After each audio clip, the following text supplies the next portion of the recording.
Hello, good evening to all.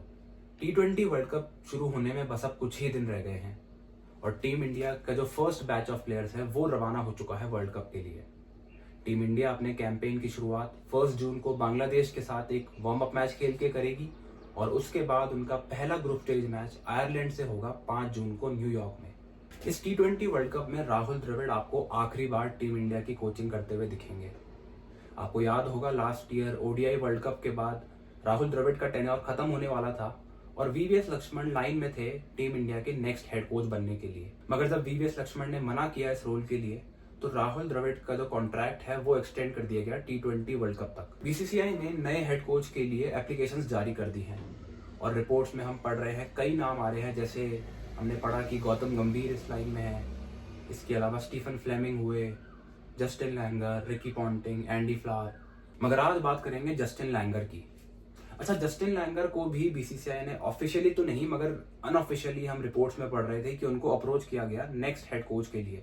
अच्छा, Justin Langer जो है अभी आईपीएल 2024 में एलएसजी फ्रेंचाइजी के साथ एज हेड कोच काम कर रहे थे और जैसे ही उनका कैंपेन खत्म हुआ उन्होंने बीबीसी के एक पॉडकास्ट में टीम इंडिया के नेक्स्ट हेड कोच के मुतल्लिक एक बात कही।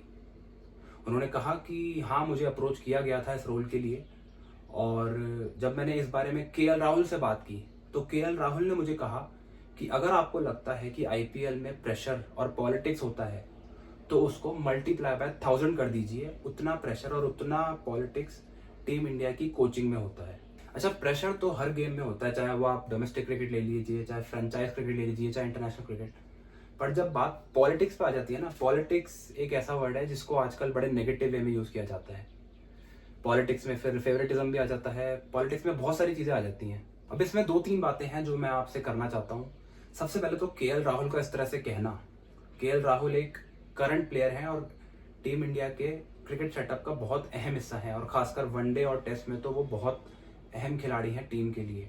और हम देखते हैं जो खिलाड़ी होता है और जिसका करियर आगे अभी पड़ा होता है वो इस तरीके की बातें नहीं करता है। वो जब रिटायर हो जाता है, जब फॉर्मर क्रिकेटर बन जाता है, उसके बाद या तो किसी पब्लिक डोमेन में जाके या भी किसी किताब में छपवा के ये बात बोलता है और कई बार तो वो भी नहीं करते हैं।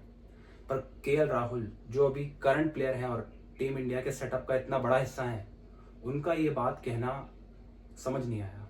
और दूसरी बात यह है कि मैं केएल राहुल को ज़्यादा क्रिटिसाइज भी नहीं करूँगा क्योंकि हम देखते हैं कि कई बातें ऐसी होती है जो थोड़ी कॉन्फिडेंशियल होती हैं, जो 2 लोगों के बीच में या 3 लोगों के बीच में या कुछ सर्टेन लिमिटेड नंबर ऑफ लोगों के बीच में ही होती है 4 दीवारों में। और आई एम श्योर जब केएल राहुल ने ये बात उनको बोली होगी, उन्होंने ये कभी एक्सपेक्ट नहीं किया होगा कि जस्टिन लैंगर ऐसे किसी पब्लिक डोमेन में जाके ये बात बोल देंगे। ये अब एक तरह से लैक ऑफ ट्रस्ट भी हो जाएगा केएल राहुल के लिए। अब वो जस्टिन लैंगर पे कभी ट्रस्ट नहीं कर पाएंगे कि अगर मैं इनको कुछ बताता हूँ तो क्या हो सकता है कि वो आज आगे जाके किसी पब्लिक डोमेन में जाके बोल दें, जिससे जस्टिन लैंगर का कुछ नहीं जाएगा लेकिन केएल राहुल पे जो गाज गिरेगी। और I am sure KL Rahul से बात की गई होगी बीसीसीआई अधिकारी द्वारा कि उन्होंने फोन किया होगा कि भाई बताइए आपने ऐसा क्यों बोला उनको। अब इससे हुआ यह है कि बीसीसीआई सेक्रेटरी जय शाह को आके एक स्टेटमेंट देनी पड़ गई है कि भाई हमने तो कभी किसी ऑस्ट्रेलियन को अप्रोच ही नहीं किया। हालांकि हम जानते हैं उन्होंने अप्रोच किया होगा, अनऑफिशियली किया होगा। स्टीफन फ्लेमिंग का भी नाम चल रहा था, रिकी पॉन्टिंग का चल रहा था, इसके अलावा जस्टिन लैंगर हुए, एंडी फ्लावर, वीवीएस लक्ष्मण बहुत आगे हैं इस रेस में। बीसीसीआई सेक्रेटरी ने ये तक आके कह दिया कि हमने किसी ऑस्ट्रेलियन लेजेंड को अप्रोच नहीं किया है टीम इंडिया के नेक्स्ट हेड कोच के लिए। और उन्होंने ये तक कह दिया कि अब हम उस कोच की तलाश में हैं जो इंडियन क्रिकेट स्ट्रक्चर को समझता हो और जिसको इंडियन डोमेस्टिक क्रिकेट की समझ हो, उनको डायनामिक्स पता हो इंडियन क्रिकेट के। तो ये सीधा सीधा इशारा जस्टिन लैंगर की तरफ जाता है। एंड बाय द वे ये वही जस्टिन लैंगर हैं जिन्होंने ऑस्ट्रेलिया की 4 साल कोचिंग की है और उसके बाद जब उनको निकाला गया तो वो बड़े अच्छे टर्म्स पे नहीं गए थे। और हमने पढ़ा था कि कुछ खिलाड़ियों को जस्टिन लैंगर की कोचिंग स्टाइल से प्रॉब्लम है, इस वजह से उनको निकाला गया था। और भी तरीके हैं इसको चीज़ को मना करने के, जैसे हमने देखा और भी फॉर्मर प्लेयर्स हैं जिन्होंने इसके बारे में बताया कि जैसे स्टीफन फ्लेमिंग हुए, उन्होंने कहा कि इस जॉब की जो डिमांड है वो बहुत ज़्यादा है। जैसे टीम के साथ 10 महीने ट्रैवल करना पड़ता है और उनकी यंग फैमिली है। और इसी तरह से रिकी पॉन्टिंग ने भी मना किया, एंडी फ्लावर ने। मगर जस्टिन लैंगर ने जो किया वो बिल्कुल भी एक्सेप्टेबल नहीं है।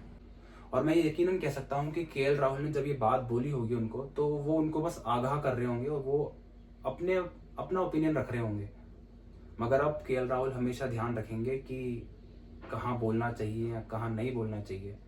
मगर मैं फिर भी अभी मानता हूँ ज़्यादा गलती जस्टिन लैंगर की है। जस्टिन लैंगर को इस तरह से पब्लिक डोमेन में ये कॉन्फिडेंशियल बात जाके नहीं कहनी चाहिए थी।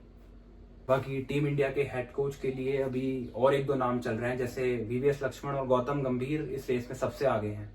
गौतम गंभीर की टीम केकेआर अभी फाइनल में पहुंची है और वो वेट कर रहे हैं कि वो आईपीएल फाइनल का वेट कर रहे हैं। उसके बाद वो अपनी मैनेजमेंट से बात करेंगे, केकेआर मैनेजमेंट से, और फिर डिसीजन लेंगे कि इसका क्या करना है।